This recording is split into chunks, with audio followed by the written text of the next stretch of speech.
നമസ്തേ രുദ്രധാര. നമ്മുടെയൊക്കെ വീട്ടിലെ സ്ത്രീകളുടെ കൈവശം എടുക്കാതെ മാറ്റി വെച്ചിരിക്കുന്ന ഒരു തുകയുണ്ടാവും. അതൊരു വലിയ കോടിക്കണക്കിനോ ലക്ഷക്കണക്കിനോ ഉള്ള രൂപയൊന്നും ആയിരിക്കില്ല. എങ്കിലും അത്യാവശ്യത്തിന് പെട്ടെന്നൊരു ഹോസ്പിറ്റലിൽ കേസ് വന്നാലോ അല്ലെങ്കിൽ എന്തെങ്കിലും ഒരു അത്യാവശ്യം വന്നു കഴിഞ്ഞാൽ അതിനുവേണ്ടി മാറ്റി വെച്ചിരിക്കുന്ന ഒരു തുകയുണ്ടാവും. നമ്മൾക്ക് പോലും അറിയില്ല അങ്ങനെ ഒരു തുകയുണ്ട്. പലതിൽ നിന്നും മിച്ചം പിടിച്ച് കിട്ടുന്നതാണത്. അപ്പോ ആ ഒരു രീതി അല്ലെങ്കിൽ അങ്ങനെ മാറ്റി വെക്കുന്ന ഒരു പ്രവണത വളരെ നല്ല കാര്യമാണ് അല്ലേ? ചിലപ്പോൾ അരിക്കലത്തിനകത്തായിരിക്കാം, അല്ലെങ്കിൽ മഞ്ഞളിട്ട് വെച്ചിരിക്കുന്ന ഡപ്പയിലായിരിക്കാം, അല്ലെങ്കിൽ ഉലുവ കടുക് അതിനകത്തൊക്കെ ആയിരിക്കും അല്ലേ? അങ്ങനെയൊക്കെ നമ്മൾ കണ്ടിട്ടുണ്ട്. ഇവിടെ ഇന്ന് നമ്മൾ പ്രതിപാദിക്കുന്ന ഒരു വിഷയം എന്ന് പറയുന്നത് പണം സമ്പത്തിനെ ആകർഷിക്കുക, ധനാകർഷണം. ഞാൻ ഓരോ കാര്യങ്ങൾ അല്ലെങ്കിൽ ഓരോ വീഡിയോയിൽ ഞാൻ പരാമർശിക്കുന്ന കാര്യങ്ങൾ ഒന്നുകിൽ ഞാൻ പരീക്ഷിക്കും, അല്ലെങ്കിൽ മറ്റുള്ളവരെ കൊണ്ട് ചെയ്യിപ്പിച്ച് നോക്കി അതിൻ്റെ റിസൾട്ട് എന്താണ് എന്ന് കണ്ടെത്തിയതിന് ശേഷം മാത്രമാണ് നിങ്ങളോട് പങ്കുവയ്ക്കുന്നത്. അതുകൊണ്ടാണ് ഡെയിലി വീഡിയോസ് വരാത്തത്.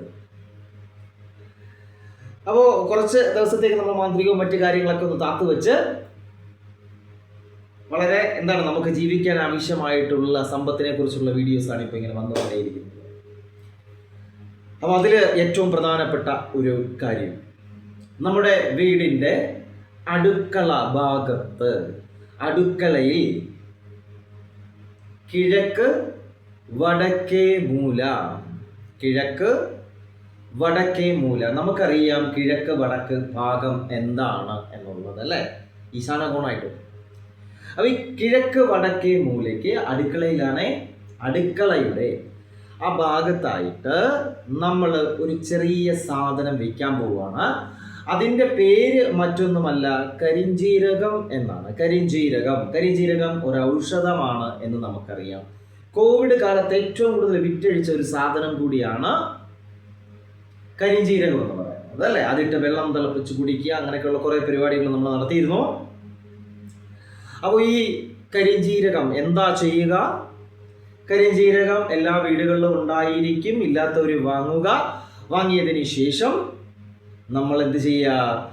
ഈ കരിഞ്ജീരകം ഒരു വെള്ള തുണിയിൽ ഇങ്ങനെ കെട്ടിയിടുക കേട്ടോ. കരിഞ്ജീരകമാണ്, എള്ളല്ല. കരിഞ്ജീരകം ഒരു വെളുത്ത തുണിയിലേക്ക് കെട്ടി ഒരു കിഴി പോലെ ആക്കുക.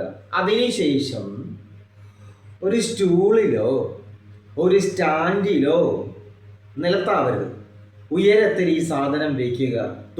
ഒരു സഞ്ചിക്കകത്ത് തൂക്കിയിട്ടാലും മതി. ഈ സംഭവം അവിടെ വെക്കുക.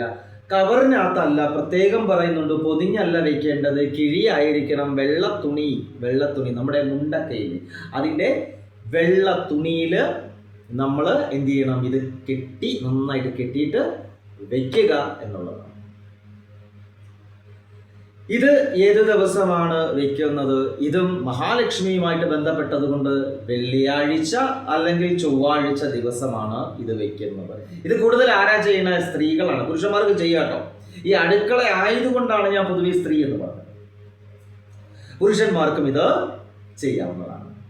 അപ്പോൾ അടുക്കളയിൽ ഇങ്ങനെ വെക്കുമ്പോൾ ആ വീട്ടിലെ നെഗറ്റീവ് എനർജി ഇല്ലാതാക്കുകയും, കരിഞ്ജീരകത്തിന് ഒരു പ്രത്യേകതയുണ്ട്, ഔഷധത്തിനപ്പുറം നെഗറ്റീവ് എനർജി ഇല്ലാതാക്കുകയും ധനാകർഷണം ഉണ്ടാവുകയും ചെയ്യും എന്ന് പറയപ്പെടുന്നുണ്ട്. ഇത് ചെയ്യുന്ന നിരവധി പേരുണ്ട്. അനുഭവസ്ഥരിൽ നിന്ന് ചോദിച്ച് മനസ്സിലാക്കിയതിന് ശേഷമാണ് ഞാൻ ഇങ്ങനെ ഒരു സബ്ജക്റ്റ് എടുത്തത്. അപ്പോൾ കരിഞ്ജീരകം ഒരു പ്രധാനപ്പെട്ട ഘടകമാണ്. അപ്പോൾ കരിഞ്ജീരകം ഇങ്ങനെ വെച്ചു, ഒരു വെള്ളിയാഴ്ച നമ്മൾ വെച്ചു, അല്ലെങ്കിൽ ഒരു ചൊവ്വാഴ്ച നമ്മൾ വെച്ചു. ഓക്കെ, കരിഞ്ജീരകത്തിന് ഒരു പ്രത്യേകതയുണ്ട്. കുറച്ച് ദിവസം കഴിയുമ്പോൾ, കുറച്ച് നാളുകൾ കഴിയുമ്പോൾ, അല്ലെങ്കിൽ 30 ദിവസം കഴിയുമ്പോൾ, ഒരു 2 മാസമെങ്കിലും കഴിയുമ്പോൾ ഇത് ചെറുതായിട്ട് പൂപ്പൽ അടിച്ചു തുടങ്ങും. തുണിക്കകത്താണ് ഇരിക്കുന്നതെന്ന് നിങ്ങൾ ആലോചിച്ചോണം. അതുകൊണ്ട് തന്നെ ഇതിന് ഒരു ചെറിയ പൂപ്പൽ വരും. അതുകൊണ്ട് മാസം തോറും ഇതങ്ങ് മാറ്റിയത് എന്താ ചെയ്യുക? ഈ പന്നലായത് കരിഞ്ജീരകമാണ്, പന്നലാണ്, നിലത്തിട്ട് ചവിട്ടാൻ പാടില്ല, അങ്ങനെ കുറച്ച് നിയമങ്ങളുണ്ട്. അതുകൊണ്ട് ഇതിനെ എന്ത് ചെയ്യുക? എങ്ങനെ ഡിസ്പോസ് ചെയ്യുക? ദൂര സ്ഥലങ്ങളിൽ എവിടെയെങ്കിലും കൊണ്ടുവന്ന് ഡിസ്പോസ് ചെയ്ത് കളയുക. നമ്മളെ പാദസ്പർശം ഏൽക്കാത്ത ഭാഗങ്ങളിൽ കൊണ്ടുവന്ന് ഡിസ്പോസ് ചെയ്ത് കളയുക, വീണ്ടും പുതിയത് വെക്കുക എന്നുള്ളതാണ് കരിഞ്ജീരകത്തിന്റെ പ്രത്യേകത എന്ന് പറയുന്നത്. ഈ കരിഞ്ജീരകം കഴിഞ്ഞില്ല, ചുമ്മാതെ നിങ്ങളൊരു കിഴി കിട്ടി അതിട്ട് കഴിഞ്ഞാൽ പൈസ തരത്തില്ല. ഈ കരിഞ്ജീരകം അവിടെ വെക്കുന്നത് എന്നാണോ ആ ദിവസം നിങ്ങൾ വെള്ളിയാഴ്ചയെങ്കിൽ വെള്ളിയാഴ്ച, ചൊവ്വാഴ്ചയെങ്കിൽ ചൊവ്വാഴ്ച. എങ്ങനെയാ കിഴി കെട്ടുന്നത്? വിളക്കിന് മുമ്പിൽ ഇരുന്നാണ് ഇതിന്റെ കിഴി ഉണ്ടാക്കുന്നത്, കിഴി കെട്ടുന്നത്. എങ്ങനെയാ? ചെറിയ വെള്ള തുണി എടുക്കുക, അതിനുശേഷം ഒരു പിടി കരിഞ്ജീരകം അതിലേക്ക് വയ്ക്കുക. ശേഷം കഴിഞ്ഞില്ല, ചുവന്ന പൂക്കൾ എന്ന് പറഞ്ഞാൽ തെറ്റിപ്പൂവാണ് കേട്ടോ. തെറ്റിപ്പൂ മസ്റ്റായിട്ട് തെറ്റിപ്പൂ തന്നെയാണ് വേണ്ടത്. വേറൊന്നും സബ്സ്റ്റിറ്റ്യൂട്ട് ആയിട്ട് ഒന്നും ഉപയോഗിക്കാൻ പറ്റത്തില്ല. തെറ്റിപ്പൂ എടുക്കുന്നു, അതിലേക്ക് ഓരോ തെറ്റിയുടെ മൊട്ട് പാടില്ല, പൂ തന്നെ, വിടർന്ന പൂ തന്നെ വേണം. ആ പൂ ഓരോന്നായിട്ട് ഇടുന്നു. വിളക്ക് കത്തിച്ചതിന് ശേഷം സന്ധ്യാനേരം തന്നെ എടുത്തോ, രാവിലെ എടുത്തോ, there is no problem. അതിനകത്ത് ഒരു തെറ്റിപ്പൂ ഇടുന്നു. ശേഷം പറയുന്നു, ആരെയാ വിളിക്കുന്നത്? ജസ്റ്റ് ഒന്ന് ആലോചിച്ച് നോക്കിയാൽ മതി. വേറെ ആരുമല്ല, മഹാലക്ഷ്മിയെയാണ് വിളിക്കുന്നത്.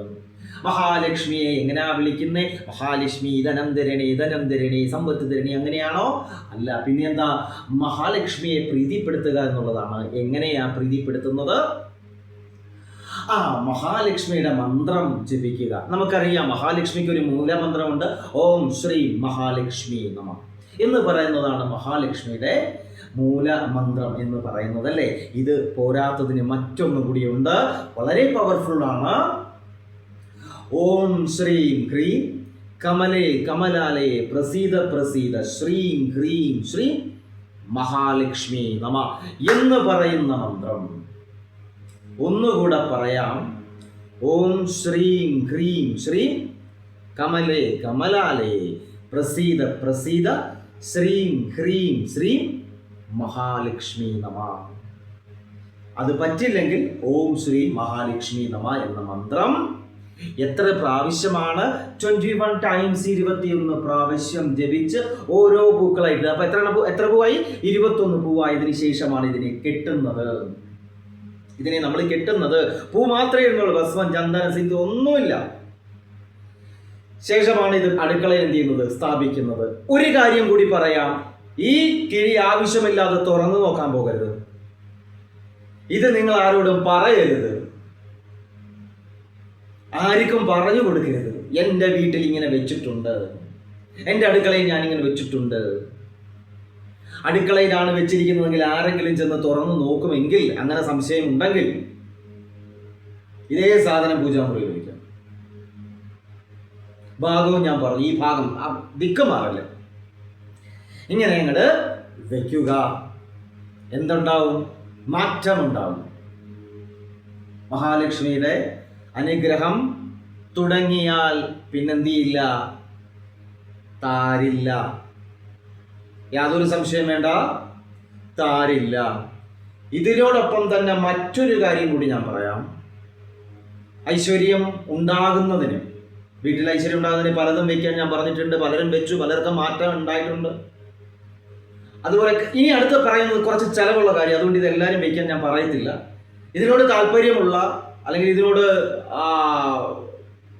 കുറച്ച് ഇഷ്ടക്കൂടുതലുള്ള, ഇതിൽ വിശ്വാസമുള്ളവർ, ഇച്ചിരി സമ്പത്തൊക്കെ ഉള്ളവർ ചെയ്യേണ്ടതാണ്. നെറ്റിപ്പട്ടം എന്ന് പറഞ്ഞൊരു സാധനമുണ്ട്. നെറ്റിപ്പട്ടം അത് കയറി വരുന്ന ഹാളിൽ, നമ്മുടെ വീട്ടിലേക്ക് കയറി വരുന്ന ഹാളിൽ സ്ഥാപിക്കാം. പലരും ചോദിച്ചതുകൊണ്ട് പറഞ്ഞു, ഇത് സ്ഥാപിക്കുന്നുണ്ട് കുഴപ്പമുണ്ടോ? ആനയുള്ളവർ മാത്രമേ നെറ്റിപ്പട്ടം ഇടാൻ പാടുള്ളൂ എന്നുള്ളത്. അങ്ങനെയല്ല, നെറ്റിപ്പട്ടത്തിനൊരു കണക്കുണ്ട്. അതിനനുസൃതമായിട്ടുള്ള രീതിയിൽ അത് നിർമ്മിച്ച് കിട്ടുന്ന സ്ഥലങ്ങളുണ്ട്, അവിടെ നിന്നും വാങ്ങി നമുക്ക് വയ്ക്കാവുന്നതാണ്. അപ്പോൾ ഈ നെറ്റിപ്പട്ടം വയ്ക്കുന്ന സ്ഥലം പറയുന്നത് കയറി വരുമ്പോൾ കാണണം, അത്രയേ ഉള്ളൂ. ദിക്കുകളൊന്നും പ്രശ്നമല്ല. നിങ്ങളുടെ വീട്ടിലേക്ക് ഒരു വ്യക്തി കയറി വരുമ്പോൾ ഈ പറയുന്ന എന്ത് കാണണം? നെറ്റിപ്പട്ടം ഇങ്ങനെ ഇരിക്കുന്നത് കാണണം. ഒരുപാട് ദൈവങ്ങളുടെ സിമ്പൽ കൂടി അതിനകത്തുണ്ട്. ഒരുപാട് അതിനെക്കുറിച്ച് പറയാൻ തന്നെ ഒത്തിരി കാര്യങ്ങളുണ്ട്, ലെങ്ത് കൂടും. ചെറിയൊരു കാര്യം പറയാൻ വേണ്ടിയിട്ടാണത്. അപ്പോൾ ഇത് ഒന്ന് പരീക്ഷിച്ച് നോക്കി അതിൻ്റെ ഫീഡ്ബാക്ക് എന്താണെന്ന് വെച്ച് കഴിഞ്ഞാൽ ഒന്ന് അറിയിക്കുക. മാറ്റങ്ങൾ ഉണ്ടാകട്ടെ. ഇനിയും ഒരുപാട് മാറ്റങ്ങൾ ഉണ്ടായി എല്ലാവരും ഐശ്വര്യമായിട്ട് സമ്പൽ സമൃദ്ധിയോടുകൂടി ജീവിക്കട്ടെ എന്ന് പ്രാർത്ഥിക്കുന്നു. എല്ലാവരും സന്തോഷമായിട്ടിരിക്കുക. നന്ദി.